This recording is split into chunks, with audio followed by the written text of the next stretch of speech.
Tuwing Kapaskuhan, kaalinsabay ng mga tradisyon, selebrasyon, reunion at pagdiriwang ng kapanganakan ng ating Panginoon ay ang pagtitipon-tipon ng ating mga kababayan sa ating mga sinihan upang tangkilikin ang mga kwento, kultura at diwa ng mga pelikulang Pilipino.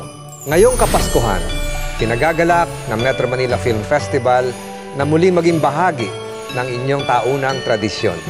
Sa nakalipas na 39 na taon, ang Metro Manila Film Festival ay naghandog sa atin ng mga di malilimutang obra mula sa mga batikang direktor at ginampanan ng mahuhusay na aktor. Taong 1974, nang itatag ni MOEL Fund President at San Juan Mayor Joseph Ejercito Estrada at Board of Censors Chairman Guillermo C. De Vega ang Metro Manila Film Festival.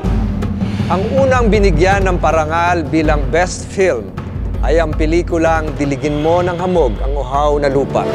At sa mga sumunod na taon ng MMFF, ipinalabas at ginawaran ng parangal ang mga hindi malilimutang mga pelikula. Mula sa taong 2010, mas lumawak at naging matagumpay ang Metro Manila Film Festival. Dala ng patuloy na suporta ng mga manunood, hindi lamang sa Metro Manila, kung hindi sa buong bansa. Sa mga taong ding ito, pinasimula ng MMFF ang New Wave Festival for Feature and Student Short Films at ang Cellphone Film Festival. At sa taong 2013, itinanghal bilang pinakamatagumpay na taon ng MMFF na mahigitan nito ang mga nakaraang box office records sa takilya.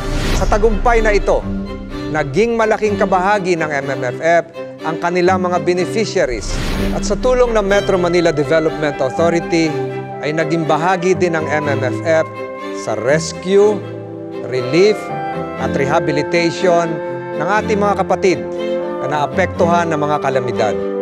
Tayo'y nagkapit-bisig bilang iisang bansa, iisang diwa. Ngayong ika-40 taon ng Metro Manila Film Festival, inihahandog namin sa inyo ang 8 pelikula mula sa ilan sa pinakamagagaling na mga producers, directors at mga artista sa buong bansa.